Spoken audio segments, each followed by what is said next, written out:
Mente, por fin llegó nuestra conferencia magistral. Estoy muy emocionada de pues tener hoy con nosotros a la doctora Ana Rosas Mantecón, quien es pues un referente en los estudios de consumo en nuestro país. Orgullosamente me tocó ser parte de alguna de sus generaciones de tantos alumnos que han pasado por la UAM Iztapalapa a través de este departamento de antropología que siempre nos deja pues con muchos buenos recuerdos. Muchísimas gracias, doctora Con Ana. mucho gusto, con muchas gracias por la invitación, Muchi- Nayeli. Muchísimas gracias a usted por estar aquí. Y pues bueno, invito a todos los que ya están conectados y nos han estado acompañando desde ayer en este tercer coloquio de estudios coreanos a que pues pongan atención en todo lo que nos va a platicar la doctora Ana hoy y que vayan escribiendo sus preguntas para que después podamos canalizarlas y podamos tener esta dinámica interesante. Pues bueno, sin más preámbulos y para irnos con el tiempo de manera correcta, les voy a presentar a la doctora Ana Rosas Mantecón. Ella es doctora en antropología y es profesora e investigadora del Departamento de Antropología de la Universidad Autónoma Metropolitana Iztapalapa. Ella es especialista en públicos de cine, museos y patrimonio, así como en políticas hacia el acceso cultural. Es integrante del Sistema Nacional de Investigadoras e Investigadores con un nivel 3. Ha impulsado el diálogo entre la teoría y la práctica de la gestión cultural a partir de la participación en programas internacionales, nacionales y regionales de profesionalización de gestores, de investigación aplicada y de formación de públicos. En 1998, la investigación Los públicos potenciales del Museo Poblano de Arte Virreinal, realizada en colaboración con Graciela Schmilchuk, fue acreedora al Premio Nacional de Investigación de Museos Miguel Covarrubias, otorgado por el Instituto Nacional de Antropología e Historia.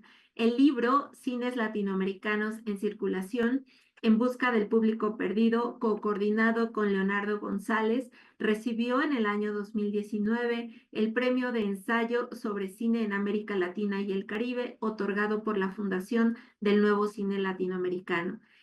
Destacan entre sus publicaciones Recepción Artística y Consumo Cultural, compilado en coordinación con Graciela Schmilnuk también y Mabel Piccini, Gestionar el Patrimonio en Tiempos de Globalización, coordinado en colaboración con también el querido maestro Eduardo Nibón, Ir al Cine, Antropología de los Públicos, la Ciudad y las Pantallas y Pensar los Públicos, que es su más reciente publicación. Pues doctora, le doy la palabra y estamos aquí atentos por cualquier cosita.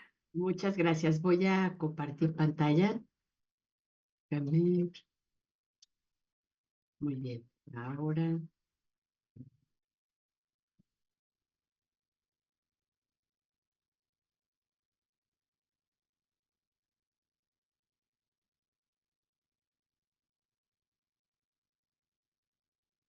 a ver, permíteme. Ya, se ve, ¿verdad? Ya se ve, ya ahí está perfecto. Adelante, doctora. Muy bien. Voy a minimizar aquí y así ya. Bueno, muchas gracias, Nayeli. Es un gusto para mí conversar con ustedes en torno a este tema fascinante, ¿no? De la expansión global del Hallyu coreano, ¿no?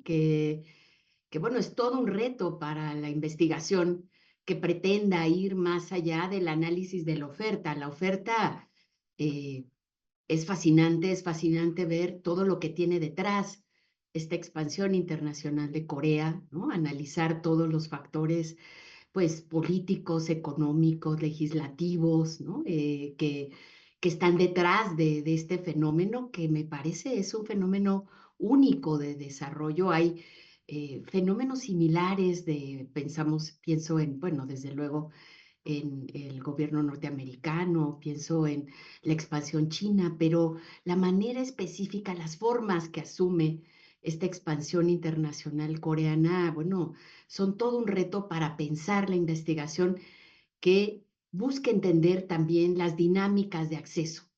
y los usos sociales de todas estas ofertas culturales, y veremos también de otro tipo de las industrias coreanas que vienen ganando un lugar acelerado en los espacios de latinoamericanos. Y bueno, la propuesta central de mi conferencia este día es mostrar cómo detrás de este éxito de expansión está, por un lado, bueno, el contexto internacional de globalización. En segundo lugar, está también, bueno, la expansión del Internet y todo lo que implica en términos de, pues, las plataformas para la circulación y la visibilización global de estos fenómenos. Y en tercer lugar, el papel que juegan los públicos. Creo que si no abordamos los fanáticos y los distintos tipos de públicos de la era digital del Hallyu, nos quedamos solamente con una parte de la respuesta. Al ver el riquísimo programa del seminario que se está desarrollando ahora en la UNAM, bueno, me llama la atención cómo una parte importante de los trabajos busca situarse en la dimensión cultural y en la dimensión, el papel que juegan los fanáticos en esta expansión, ¿no? Eh, Cuando hablamos del Hallyu, bueno, es claro que hablamos desde luego de telenovelas, hablamos de películas, de series de televisión, el K-pop, que es el que, bueno, nos reúne ahora, ¿no? Y otros grupos musicales, hablamos de caricaturas para niños y también para adultos, de videojuegos. Están otras industrias como la gastronomía, la moda, el diseño. Hablamos también, bueno, de arte, de fotografía y desde luego de todo lo que viene asociado a estas producciones culturales y que se distribuye en forma de camisetas, de artículos escolares, de muñecas, ¿no? De accesorios para celulares, etcétera, ¿no? Está detrás de esta expansión, pues, lo que se ha llamado el poder suave, ¿no? Y el desarrollo, bueno, económico, cultural y político de Corea, que gracias a todo este impulso ha logrado eh, incrementar la marca país de Corea, ¿no? Y la visibilización positiva a nivel mundial.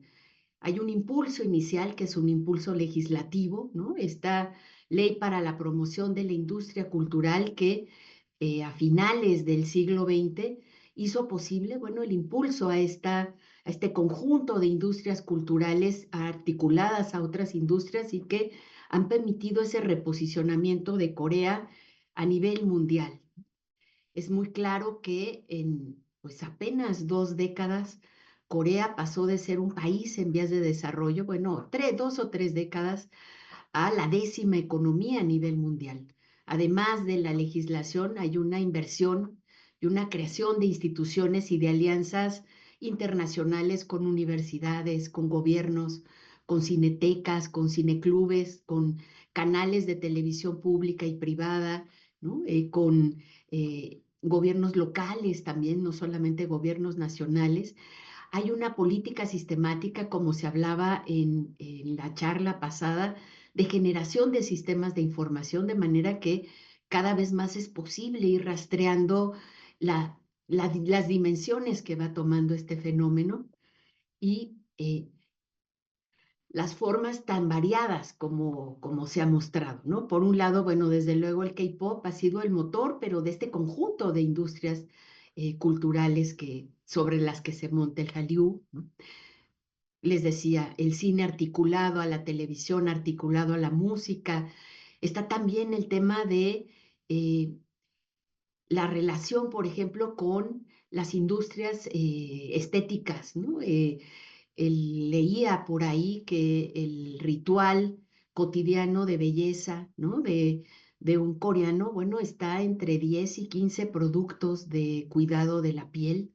Esto, bueno, habla de un desarrollo impresionante de esta industria del cuidado que se vincula desde luego con las imágenes tan poderosas que vemos en todas las industrias culturales. Está también la cirugía plástica, ¿no? Y el lanzamiento que ha tenido Corea como capital asiática de la cirugía plástica, eh, veía también en las investigaciones, bueno, que 1 de cada 5 coreanos se ha sometido a una cirugía plástica y hay cada vez un cuidado creciente por el tema de la moda. ¿Qué hay ahí? Entonces, bueno, hay una articulación, una sinergia entre industrias diversas que van haciendo, bueno, que esta ola, bueno, abarque áreas muy distintas. Está el tema también del deporte y el deporte espectáculo, que como en el caso del taekwondo, por ejemplo, bueno, articula elementos de la cultura tradicional, pero se vincula también al cine, se vincula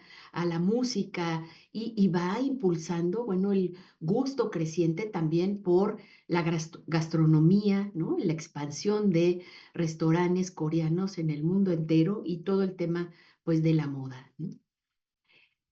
Buena parte de las investigaciones han hecho hincapié en, en el análisis de la producción. Es indudable que en la oferta cultural coreana hay productos y servicios de una enorme calidad, pero también es claro, como lo ha mencionado Nayeli López Rocha, que hay una de las claves para entender este éxito, esta manera de globalizar una producción cultural de un país en particular, es su manera de retomar la cultura coreana tradicional, pero mezclarla, hibridarla con formas modernas culturales, ¿no? Que van haciendo que esta adopción de elementos de la cultura global en términos de fusión, de difusión y de interacción le permita actuar y ser recibida, consumida y reutilizada en distintas culturas y sociedades del mundo.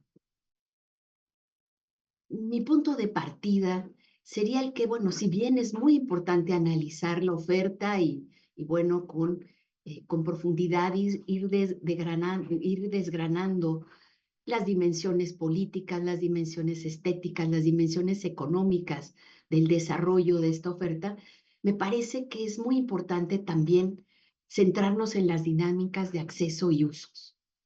Eh, es muy claro, por ejemplo, que el éxito del Hallyu es diferencial y que ha tenido perfiles e impactos diversos en América Latina. Está el caso, por ejemplo, de las telenovelas que no han recibido la misma aceptación, por ejemplo, por contrastar dos países, en México o Argentina, ¿no? Es muy claro que en México el gusto por las telenovelas está muy desarrollado y la industria mediática de las telenovelas mexicanas, bueno, se ha expandido también en el mundo entero, al igual que lo viene haciendo ahora Corea. Pero este elemento, bueno, me parece que es clave para entender estas diferencias entre la recepción de las telenovelas en México y en Argentina. Es claro también que las actividades que se desarrollan en torno al Hallyu convocan a públicos diversos. Hay mayoritariamente mujeres y jóvenes con educación media y superior, pero dependiendo de las distintas ofertas culturales, vemos que son convocados también adultos y niños crecientemente. No obstante esta expansión del Hallyu, es claro también, y esto lo han mostrado diversas investigaciones, que subsisten estereotipos despectivos. Creo que esto se enmarca en algo mucho más profundo y es la manera en la que en Asia, en América Latina, nos hemos relacionado con grupos chinos, con grupos coreanos, con grupos japoneses, y hay en la historia de nuestros países, bueno, oscuras experiencias de represión y de racismo, ¿no? Que creo que están detrás de estos estereotipos despectivos bueno, es todo un reto también para la investigación. Eh, Parte de esta riqueza de información que se puede encontrar en línea para poder dimensionar el Hallyu, bueno, son los datos que ha dado la Fundación de Corea, ¿no? Que calculó, bueno, estas cifras que pueden ver ahí, 224, 974, 76 millones de consumidores en el 2023, ¿no? Digo, perdón, 224 millones 974.073 millones de consumidores del Hallyu, ¿no? Es una cifra, bueno, muy impactante y que nos permite ver, bueno, cómo después de Asia, América tiene el segundo mayor número de consumidores de la producción coreana, ¿no? Se han venido incrementando pues los miembros de comunidades de fanáticos que van siendo claves para este incremento, ¿no? eh, de los públicos que se declaran fanáticos, y podemos ver que para el caso particular mexicano es uno de los 3 primeros consumidores del K-pop, ¿no? El cual, bueno, es uno también de los más escuchados en Spotify. Vimos como en el 2022 vio, bueno, 14.000 millones de reproducciones a nivel mundial tan solo de este género. ¿Qué ocurre en México? Bueno, al igual que con otros lugares, que lo que ocurre en otros países de América Latina, son mayoritariamente mujeres jóvenes con escolaridad de preparatoria y licenciatura, y bueno, que residen en la Ciudad de México, las que ocupan el número más destacado de fanáticas del K-pop. Pero bueno, lo que vemos es que en realidad hay también personas de mayores de 30 años, entre los 30 y los 50. En México se han venido expandiendo en distintos estados de la República los clubes de fans, y vemos, bueno, cómo esto ha significado la expansión de esta mirada femenina que antes no se tenía de la producción coreana. ¿Desde dónde mirar este papel tan relevante de los públicos para la expansión de la influencia cultural coreana? Me parece que un punto de partida tiene que ser el que desnaturalicemos tanto a los públicos como las prácticas que realizan y los ámbitos donde se desarrollan. Es muy claro que cuando estamos hablando de públicos y cuando estamos hablando de consumo cultural, de telenovelas, de películas y de todas las otras industrias culturales que hemos mencionado, estamos hablando de prácticas que se van transformando en el tiempo, que nos pueden ser caracterizadas de manera unívoca o de la misma forma permanentemente, y que los roles que van asumiendo los públicos y los lugares donde desempeñan esos roles son también cambiantes. Detrás de esta visión que tiene esta otra mirada de los públicos, hay una serie de desplazamientos conceptuales en el análisis que hacemos de ellos. Hemos pasado de pensar que la relación con una película o la relación con un grupo de K-pop es exclusivamente un tema de recepción. Hemos llegado a pensar, o de adquisición, que en realidad es una práctica de apropiación, que al mismo tiempo y que tiene detrás una serie de prácticas de negociación y de producción de distintos sentidos. No hay entonces solo esta idea de el que consume como una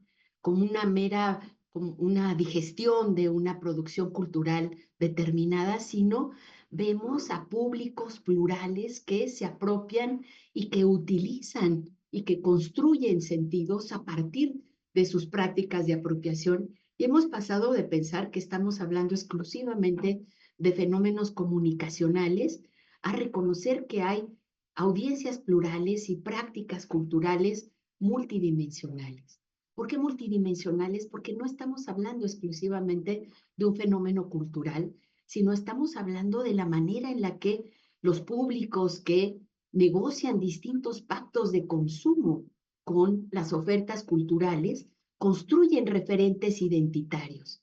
Estos referentes, bueno, les permiten no solamente relacionarse con la cultura coreana o las referencias coreanas que están detrás del Hallyu, que no son unívocas, ¿no? Sino pensar también en que estas prácticas culturales le permiten relacionarse con otros agentes del campo y también fuera del campo cultural.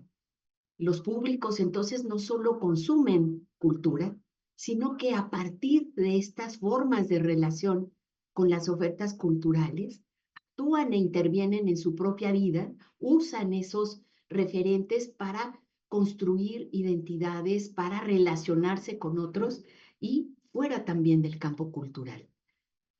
Qué implica entonces esto? Pues pensar que al acceder culturalmente a una oferta, nos relacionamos no solo con un producto cultural, sino nos relacionamos también con otras personas y pues con el espacio circundante a todas estas prácticas. Podemos ver cómo los públicos, bueno, vienen cambiando, generan formas de identidad, pero, y esto es muy importante, a partir de todas estas prácticas, encuentran formas de estar juntos en los ámbitos virtuales, indudablemente, pero también en los ámbitos presenciales en los cuales se reúnen, no solamente a consumir cultura coreana, sino también a compartirla, discutirla, conversarla y a generar formas de estar en las ciudades, en particular, bueno, las ciudades en donde más ha circulado el Hallyu. ¿Qué se trata entonces? Bueno, pensar que debemos cuestionar esta noción de los públicos como meros destinatarios y reconocer que en realidad para la comprensión del fenómeno que estamos ahora conversando en torno a él, son también protagonistas. Implica entonces analizar, bueno, qué posibilidades hable el juego de estos distintos roles de público en torno al Hallyu en su vinculación con la esfera y con el espacio públicos. Una de las grandes limitaciones para hacer este tipo de análisis es que desconocemos casi todo sobre los públicos. Tendemos a hablar de el público en singular cuando, bueno, desconocemos con ellos su diversidad y transformaciones, desconocemos sus percepciones, sus motivaciones, de ahí que me parezca tan relevante un encuentro como en el que ahora participo, porque hay un interés por entender estas percepciones, estas valoraciones y unidas a las implicaciones sociales y políticas de sus prácticas. Es claro, y muchas veces esto ocurre que a los públicos se les culpa del fracaso de iniciativas comerciales o institucionales que no logran atraerlos y se les percibe en singular, como si fueran pasivos e inmutables, ¿no? Por ello es que generalmente no se considera necesario estudiarlos. Con explorar lo que se les ofrece, pues parece suficiente para deducir sus interpretaciones y reacciones. ¿Qué implica esta visión? Pues reconocer que el acceso y el consumo culturales es una práctica productiva no solo en términos de lo que interpretamos, sino que permiten al mismo tiempo satisfacer otras necesidades, no solamente identidades personales, sino también identidades grupales, regionales y bueno, como vemos claramente en el Hallyu, multinacionales. Son prácticas también que nos permiten distinguirnos socialmente y permiten también generar procesos de inclusión como todas las que desarrollan las comunidades de fanáticos. Son prácticas de sociabilidad altísimamente en el caso del Hallyu, es claro que son prácticas rituales y bueno, como veremos también, pues de apropiación del espacio público y en buena medida también de participación política. La pertenencia a estos grupos ha permitido a comunidades de fanáticos usar esa pertenencia para manifestarse políticamente en Estados Unidos y en toda América Latina, como claramente lo vemos. ¿Implica esto entonces? Pues reconocer que los roles de público no son meramente actividades, sino son modos de ser, modos de existir, de sujetos que se cruzan con otros modos de ser en sociedad. Este referente, bueno, no es solamente un referente que brinde respuesta al quién soy yo y quiénes somos nosotros que somos fanáticos de este o de este otro grupo, sino también genera formas de pertenencia que nos hablan, bueno, de estas formas de interculturalidad que son fenómenos que están detrás de toda estos fenómenos. ¿Qué implica esto y qué necesitamos? Pues no solamente desnaturalizar los públicos, sino desnaturalizar también los espacios de acceso y uso. Necesitamos, como les decía, bueno, una antropología, una historia, una comunicación que vaya más allá del análisis del contenido, de la producción textual o fílmica o cualquiera que sea la industria cultural que analizamos, y que examine justamente todos estos fenómenos a la luz de la materialidad, de las propiedades físicas y sensoriales de las tecnologías y de la forma que van adquiriendo como mediadores de estos procesos culturales más amplios y que al mismo tiempo se sitúen en las lógicas y en los contextos en los cuales adquieren sentido. ¿Qué nos permite esta visión de los consumos culturales? Pues explorar las relaciones que establecemos con el mundo que nos rodea a partir de todas estas prácticas de consumo, pues analizar las estéticas y las sensibilidades predominantes y, bueno, cómo se van construyendo a partir de esas estéticas imaginarios e identidades diversas y desde luego reconocer que todas estas industrias comunicacionales son escenarios fundamentales en la producción, en la circulación y en el consumo de sentidos y de maneras de ver y entender el mundo que están detrás de estas prácticas. Cuando nosotros nos acercamos, un común denominador de la mayoría de los públicos del Hallyu, bueno, son jóvenes. No es casual que así sea. Vemos cómo los jóvenes, bueno, son los mayores consumidores de medios y tecnologías a nivel mundial, ¿no? De lectura, de música, de baile, de asistencia a exposiciones. Estamos hablando de generaciones que crecieron en un ecosistema comunicativo mucho más amplio y diverso que el de las generaciones anteriores y de ahí, bueno, la facilidad para que se acerquen y se relacionen a todas estas ofertas. ¿Qué implica esto? Bueno, pensar que cuando estamos hablando de construcción de ciudadanía, no estamos hablando exclusivamente de fenómenos que tengan que ver con la racionalidad política y la crítica, sino estamos viendo cómo aquí, en estas formas de construcción lúdica que tienen que ver con el placer, con la creatividad y con la imaginación, encontramos también herramientas igualmente potentes para situarnos como ciudadanos en el presente y para construir de una o de otra manera formas de futuro. Les decía que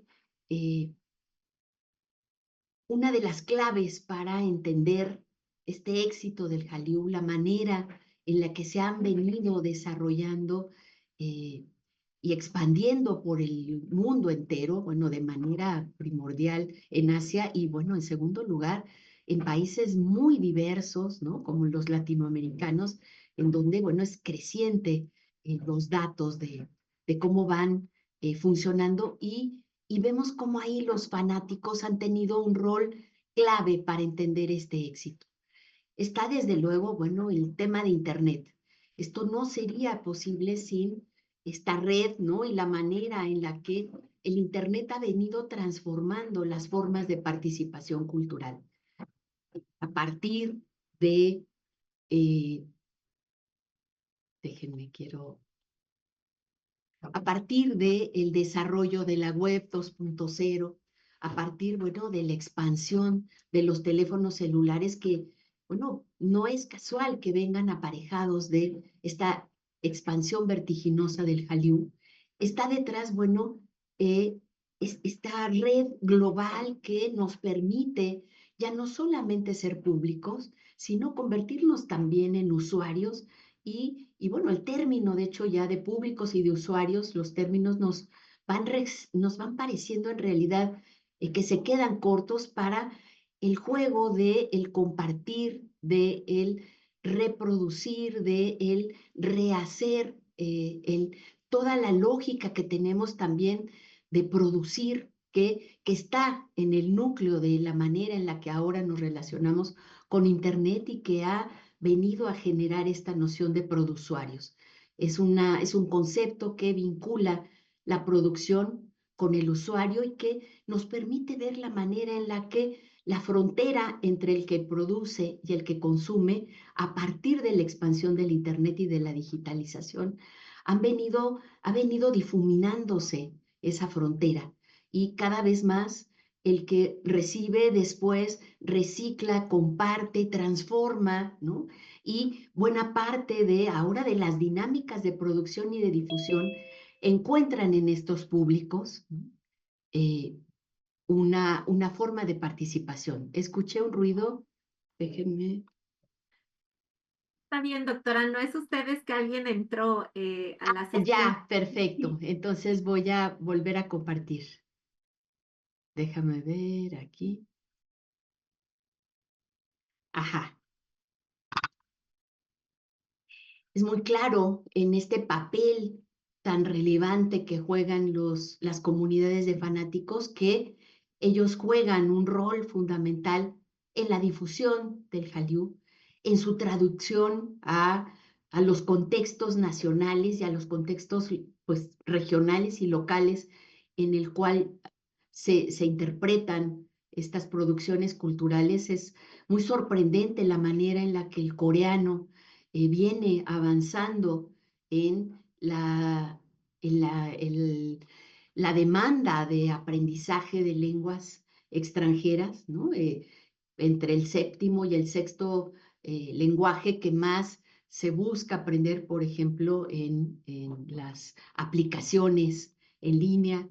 Vemos también cómo las páginas de fans, el uso que hacen de las redes sociales, bueno, multiplican el papel difusor del propio Hallyu. Es muy claro que estos fanáticos tienen un diálogo activo con las ofertas culturales coreanas. No hay una simple recepción, sino hay una reformulación y una traducción y una apropiación para los distintos contextos a través de la creación de estas comunidades virtuales y presenciales.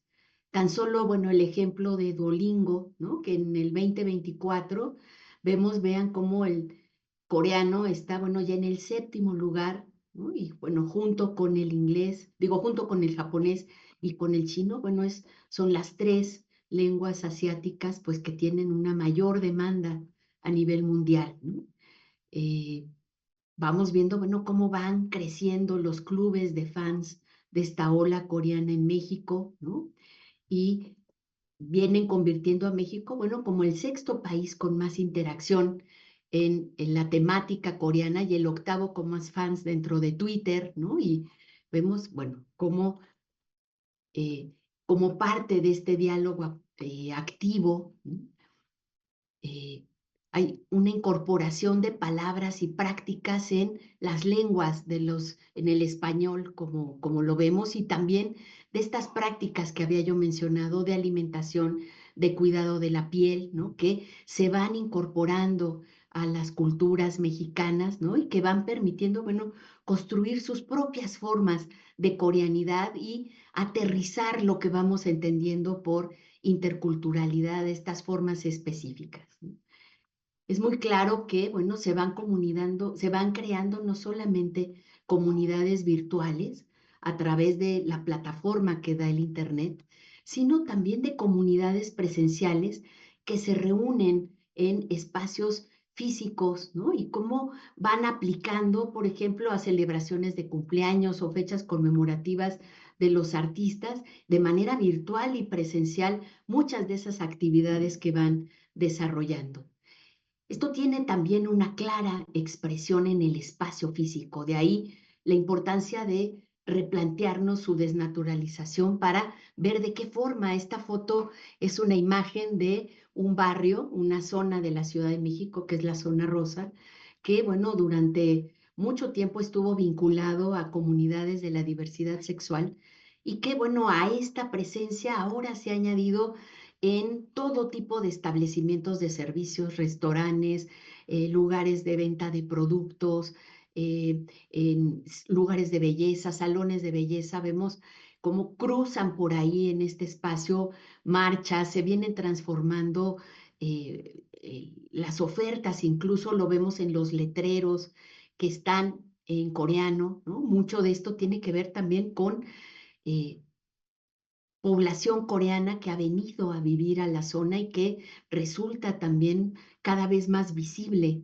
en estos lugares, ¿no? Vemos entonces cómo hablamos de un fenómeno que no tiene exclusivamente una forma de difusión cultural, sino que va transformando las formas de construcción de sentidos en nuestro territorio y también la forma de construcción espacial, ¿no? YouTube se vuelve un espacio clave, también Netflix ha sido un elemento clave, Instagram se vuelve también un elemento que va haciendo entonces que distintos usuarios ahora de estos distintos espacios tengan la posibilidad de compartir, tengan la posibilidad de repostear, tengan la posibilidad de escribir, de compartir imágenes y enriquecer el ecosistema digital con todas estas actividades. Esto va haciendo, bueno, que reconozcamos el papel que tienen ahora estos jóvenes, los jóvenes emprendedores que participan a nivel económico, participan a nivel cultural y también, bueno, como consumidores e impulsores de tecnologías digitales en todas las áreas de la creación y de la comunicación cultural, ¿no? Estas prácticas que realizan los jóvenes, como ha señalado García Canclini, bueno, modifican las condiciones no solamente de producción, como he mencionado, sino también de circulación y apropiación del Hallyu, ¿no? Vamos viendo cómo hay detrás de las actividades de los fans eh,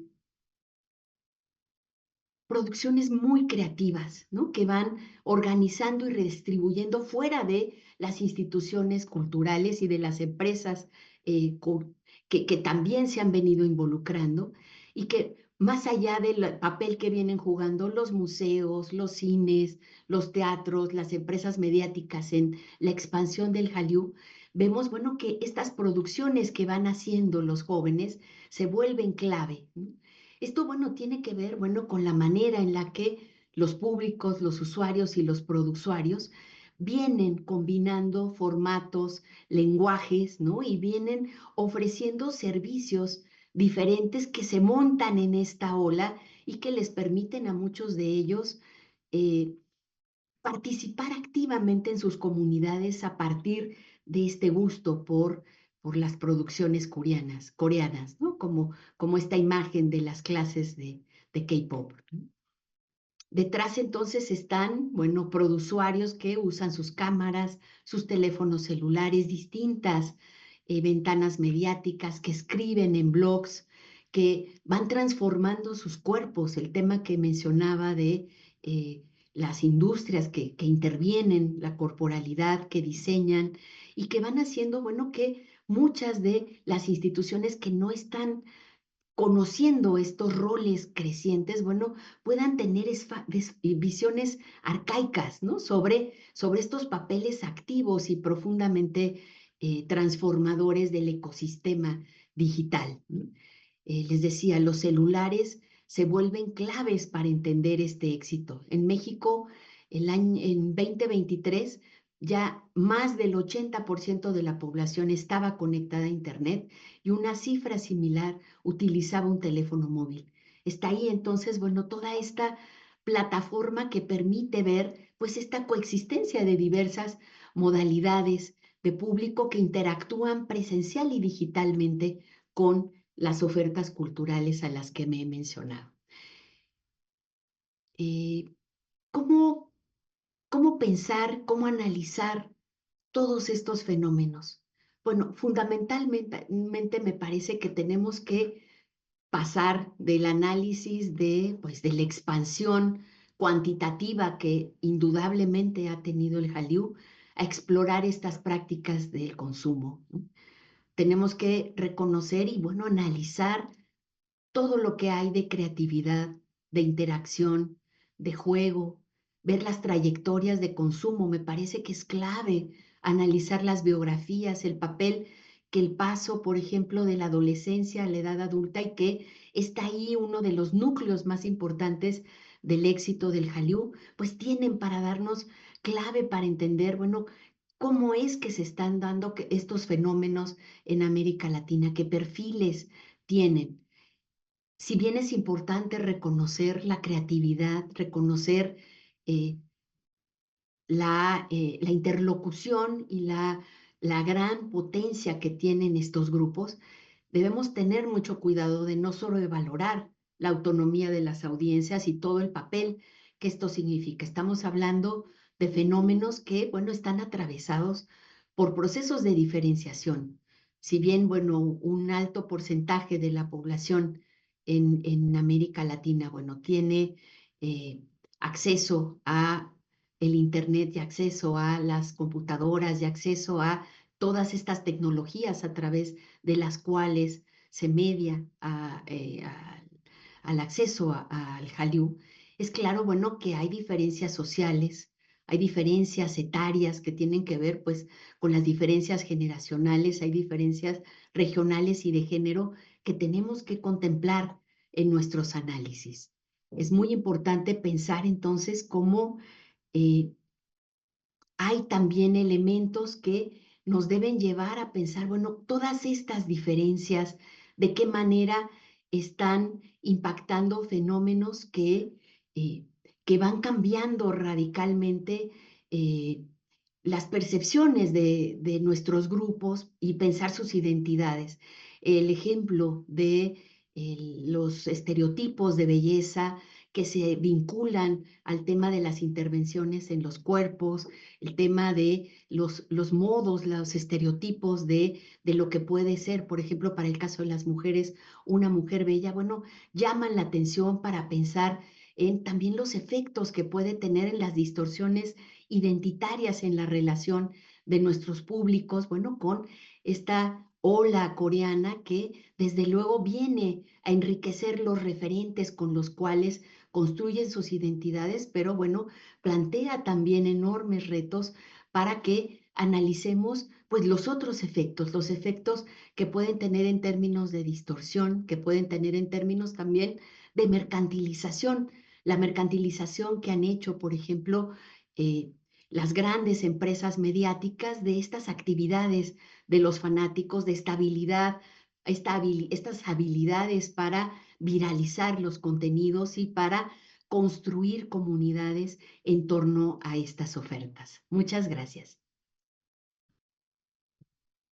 Ay, querida doctora Ana, muchísimas gracias. Qué conferencia tan bonita, tan enriquecedora.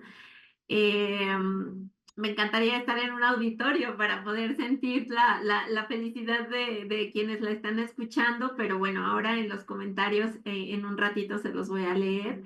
Y pues de inicio, sí me encantaría retomar esta primer apunte que usted hace, ¿no? Al decir que no solo deberíamos o debemos de analizar esta oferta, ¿no? Sino las dinámicas también de acceso y de usos. Algo que ha estado como presente en el consumo de Hallyu o de la cultura coreana, ¿no? Más allá de los productos de entretenimiento, son elementos muy específicos en la forma en la que se representan y se construyen los y las fanáticas, ¿no?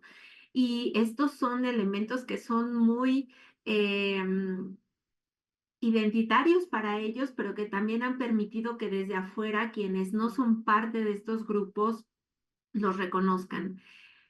Cuando recién empezaba yo estas investigaciones y llegaba a hacer entrevistas, me decían que los buleaban por consumir este tipo de Sí. productos, ¿no? Y me encantó también la forma en la que usted trajo a colación este cuestionamiento de por qué como mexicanos nosotros tendemos a hacer este tipo de acciones en relación particularmente con gente proveniente de lo que nosotros asociamos con Asia, ¿no? Chinos, Ujú. japoneses o coreanos. Entonces, que también está dentro de algo, de alguna herencia y práctica cultural, ¿no? Que tenemos nosotros ahí, estas asociaciones y que entonces quizá en consecuencia es que en sus inicios eh, esta práctica, ¿no? De rechazar, de burlarse, pues, bullear a estas personas era muy común. Con el tiempo esto ha ido cambiando y Ujú. también evidentemente eso nos habla de que estos grupos han encontrado justamente lo que usted mencionaba, pues en una forma de socializar. Y esa forma de socializar al final les da identidad, pero también les da sentido de pertenencia, pero también les da un sentido de sentirse, una forma de sentirse especiales, ¿no? De tener un lugar en el espacio urbano, porque la mayoría de estas manifestaciones son en espacios urbanos. Em, Me parece muy, muy interesante este énfasis que hace también sobre la construcción del sentido. Y creo que esta es como una de las grandes herencias del doctor García Canclini, ¿no? Enfatizar eh, que el consumo no es solamente una satisfacción material, que también tiene implícita una satisfacción mental, una satisfacción emocional. Y creo que esta es como quizá la vena fundamental para entender en mucho el consumo que hacen pues, las juventudes o los jóvenes, principalmente mujeres, que son quienes consumen estos productos coreanos. Creo que si entonces empezamos a unir estos elementos, ¿no? De haber sido rechazadas en un principio, de haber sido buleadas, y luego entonces del sentido que les puede producir a ellas, y luego entonces de los mensajes que se transmiten de esta cultura coreana idealizada, pues podemos entender quizá ya un gran porcentaje, ¿no? De las Mm. razones del por qué nos lanzamos a este consumo. No sé si usted quisiera platicar un poquito más sobre esa parte. Bueno, a mí me parece fascinante este tema y bueno, a partir de tu comentario, Nayeli, que agradezco enormemente, eh, creo que tendríamos que pensar como uno de los impactos del Hallyu, por un lado, el conocimiento específico de la producción cultural coreana y de Corea como un país. Y eso me parece que es un elemento clave para dejar de pensar es una de las bases del racismo es la ignorancia, ¿no? Y creo que esta idea de esa frase tan terrible y que en México es muy clara todavía de el chino, para referirse a cualquier nacionalidad asiática, ¿no? Y creo que, bueno, esta manera de lo que han hecho las industrias culturales con sus públicos y, bueno, el éxito de la expansión cultural coreana, habría que preguntarnos en qué manera, esto no lo sé, y te lo preguntaría a ti como una parte del disparador del diálogo que estamos ahora haciendo, en qué manera ha impactado el racismo. ¿Crees que, porque bueno, estamos hablando, los fanáticos son grupos específicos, no estamos hablando, pero son grupos que tienen una producción de sentido que se expande en la conversación en redes sociales, que se expande en los espacios públicos, ¿no? Investigaciones han mostrado, por ejemplo, que los clubes de fanáticos han empezado ahora no solamente eh, a hablar sobre la producción cultural coreana, sino a irse a lugares que tienen grandes ventanales y hacen coreografías, a filmarlas, a distribuirlas en sus redes. Hay entonces una relación muy creativa y de un gran afecto, ¿no? Y de la relación de públicos muy distintos con las producciones culturales coreanas. ¿De qué manera estas prácticas en la investigación que tú has realizado y también en el conocimiento que tienes del campo de los estudios coreanos, ¿de qué manera esto crees que ha impactado el racismo que hay en México hacia lo asiático en general? ¿No? Bueno, yo creo que sí ha reconfigurado esta percepción que tenemos Ujú. los mexicanos. Yo creo que, como se mencionaba en la mesa anterior, gran parte de la estrategia cultural de Corea no es solamente difundir estos productos de la industria cultural, sino que empalman junto con esto un reforzamiento de la marca país. Em, Al principios de 2000, cuando yo empiezo a estudiar la maestría sobre Corea, existía esta confusión, ¿no? De que, "Ay, sí, ¿para qué vas a China o para qué vas a Japón?", que es algo que he estado mencionando acá, ¿no? Claro, Pero es solamente para enfatizar que en ese periodo, es decir, hace 25, 23 años, no teníamos una imagen definida de lo que es Corea. Entonces, cuando el gobierno empalma este nuevo delineamiento de la imagen país, cuando pasan un proceso de crisis económica, cuando entonces deciden que la única manera de sobrevivir es el proceso, insertarse en la globalización y abrir los mercados. Creo que gobierno coreano atina muy bien a elegir elementos muy particulares para promoverse y para delinear esa identidad. Entonces, hoy, por ejemplo, pasa lo contrario. Los estudiantes en el aula dicen, es que quiero ir a Corea porque es un país súper desarrollado, es un país muy tecnologizado, es un país que es como punta en la educación, en el mundo, o sea, han consumido todos estos mensajes que se han estructurado, a veces sí desde algunas realidades, pero no necesariamente como una calca de la realidad coreana.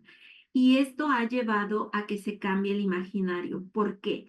Porque incluso los papás o las mamás apoyan o acompañan a los hijos al Ujú, consumo, ¿no? De estos, por ejemplo, cuando hay conciertos, los llevan.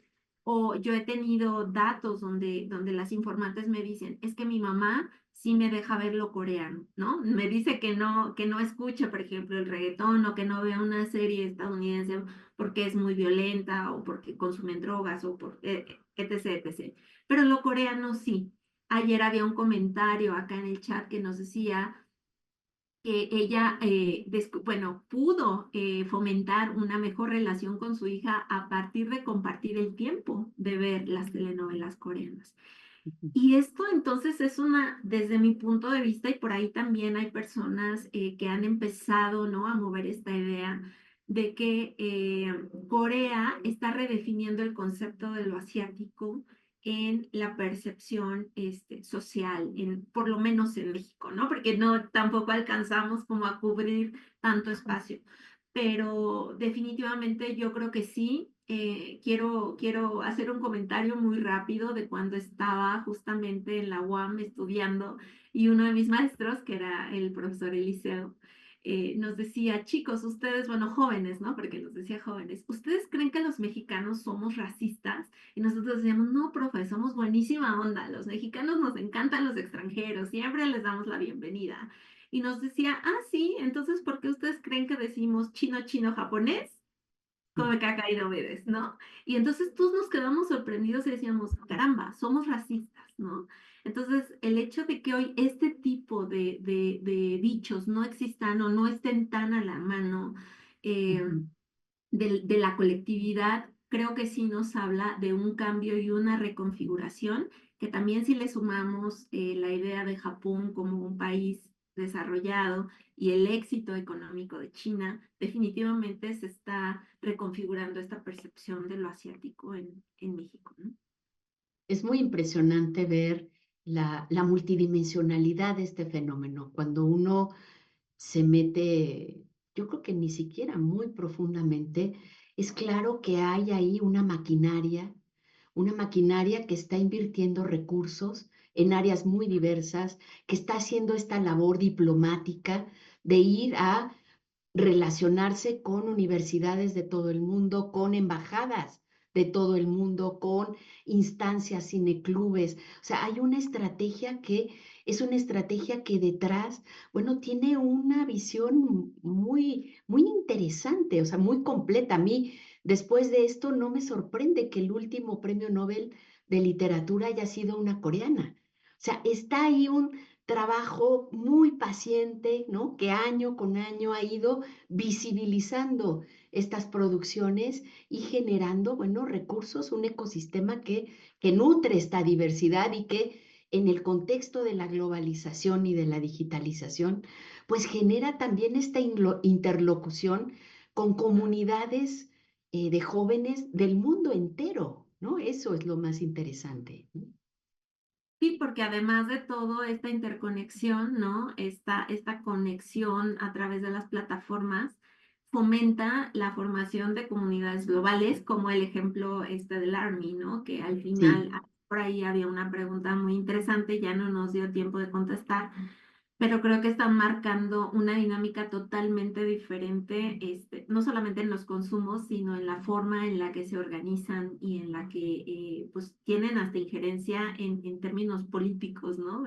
Quisiera hacer un pequeño comercial. El día de hoy, en el Faro Oriente, es el último día del Festival Ambulante y la proyección es sobre este grupo ARMY y sus estrategias. Es un documental maravilloso, se los recomiendo ampliamente.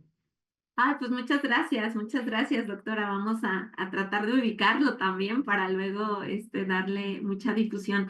Yo me podría quedar platicando con usted toda la tarde y luego todo mañana, pero creo que pues el tiempo no perdona y quiero darle un poco de espacio a las preguntas que tenemos de Muchas quienes gracias. escuchando. De inicio, comentarle que hay muchos comentarios sobre pues la conferencia que les encanta, que es increíble la manera en la que lo presenta, así que le mandan Ay, muchas gracias. felicidades. Wendy de Luna tiene una pregunta que me parece muy interesante y creo que usted nos podría ayudar mucho. Dice, ¿por qué las mujeres suelen ser más propensas al consumo de este contenido?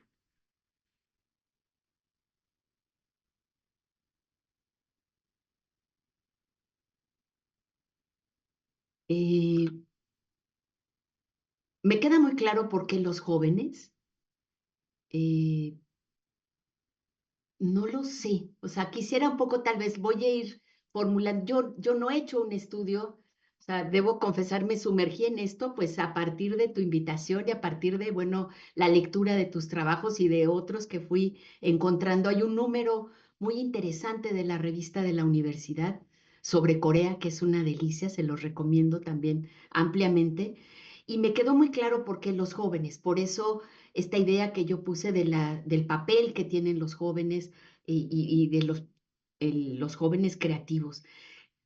Creo que es claro que no solamente en los productos culturales coreanos encontramos un papel clave de las mujeres como consumidoras. Si pienso, por ejemplo, en los clubes de fans de los Beatles, en los clubes de fans de otros grupos, hay un rol muy activo de las mujeres, sobre todo creo que tiene que ver con la búsqueda de nuevos espacios de participación, de nuevas formas de construcción identitaria.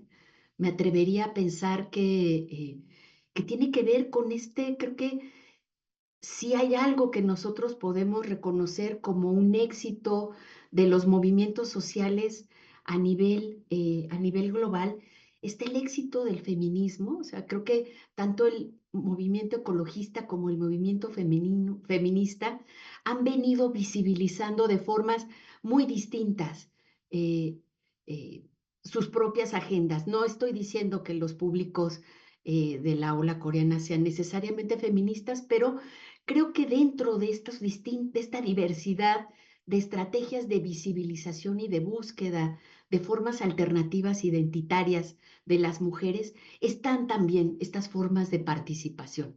En los trabajos que leí para pensar este fenómeno de los públicos de la Hallyu, eh, es muy claro, bueno, que hay un papel muy activo de las mujeres en esta difusión, en la elaboración también de productos, de camisetas, en el tema estético. Creo que tal vez una parte de la apuesta hacia las mujeres tiene que ver con también con las propias estrategias de la oferta. No lo sé, ahí lo pienso ahora por las estadísticas que los mismos instituciones coreanas difunden. Esta idea de ir hacia las mujeres, ¿no? Que son potencialmente consumidoras muy activas.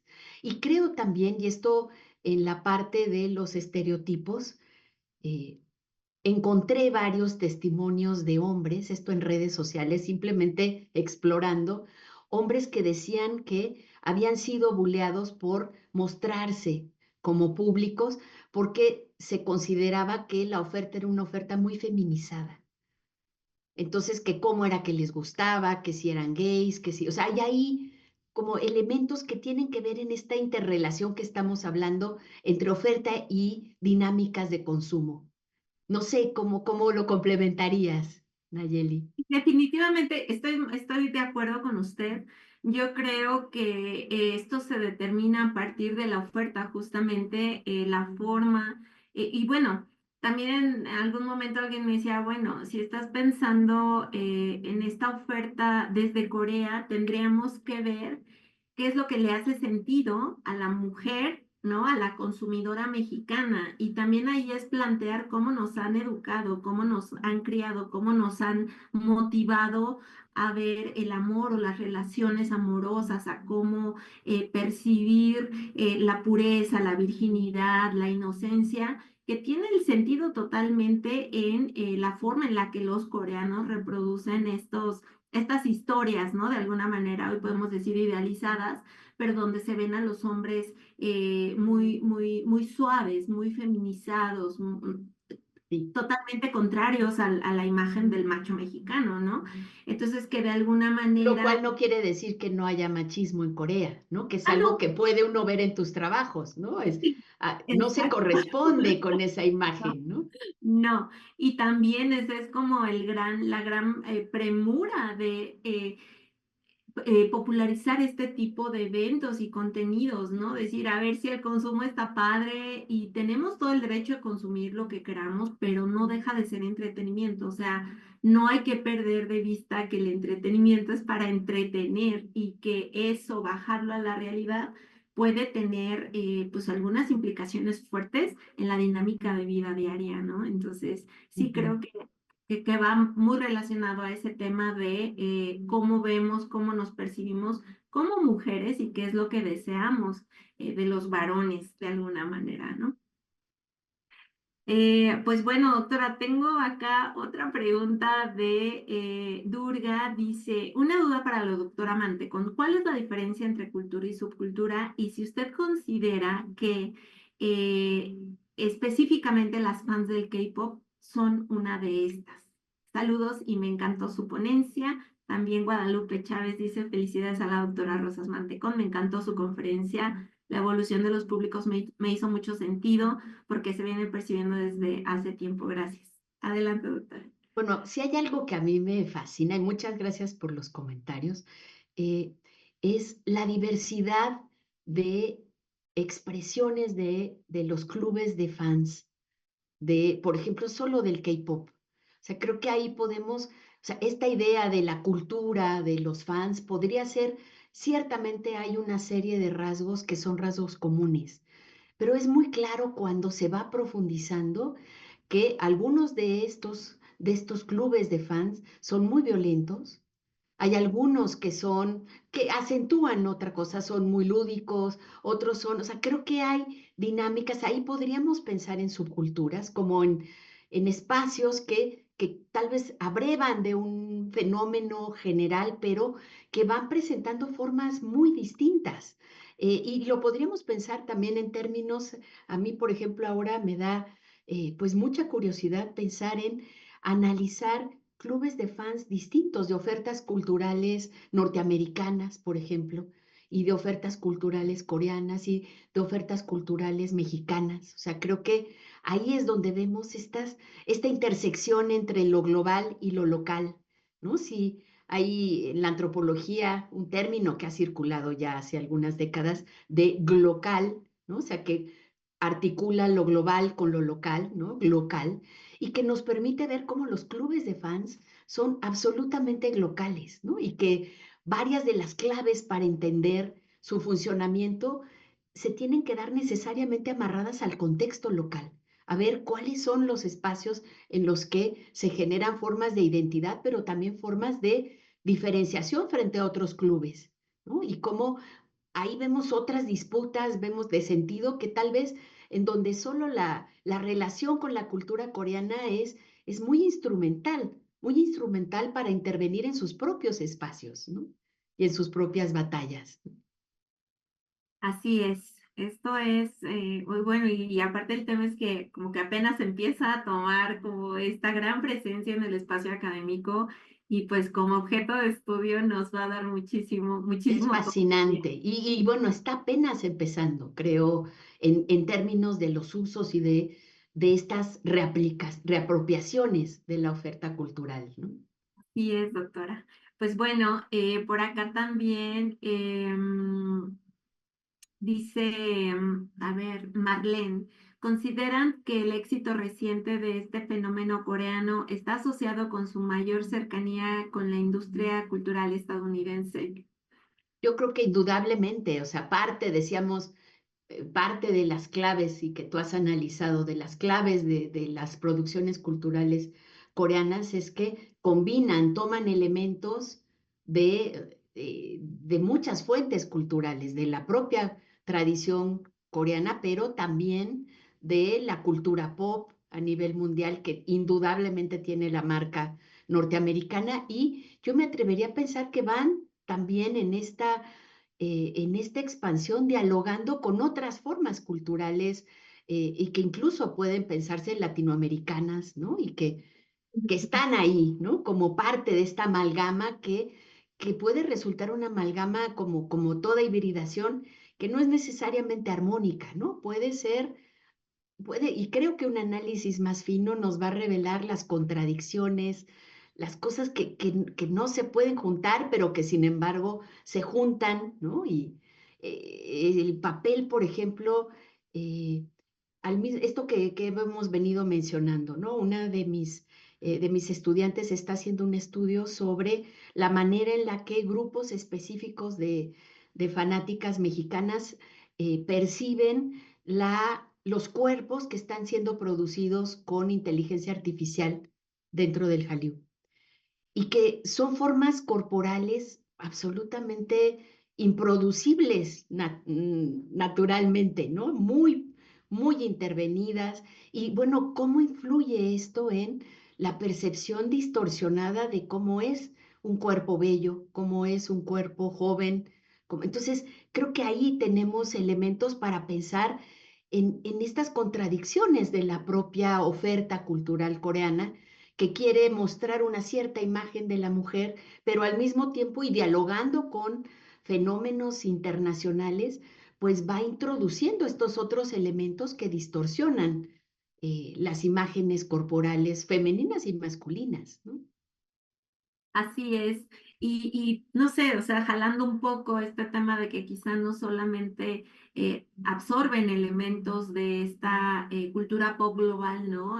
Sobre todo occidentalizada o estadounidense, también estas estrategias que ellos tienen para entrar a los mercados, ¿no? Por ejemplo, en el caso de México hay varios grupos que han metido en los coros de las canciones algunas frases o algunas palabras en español.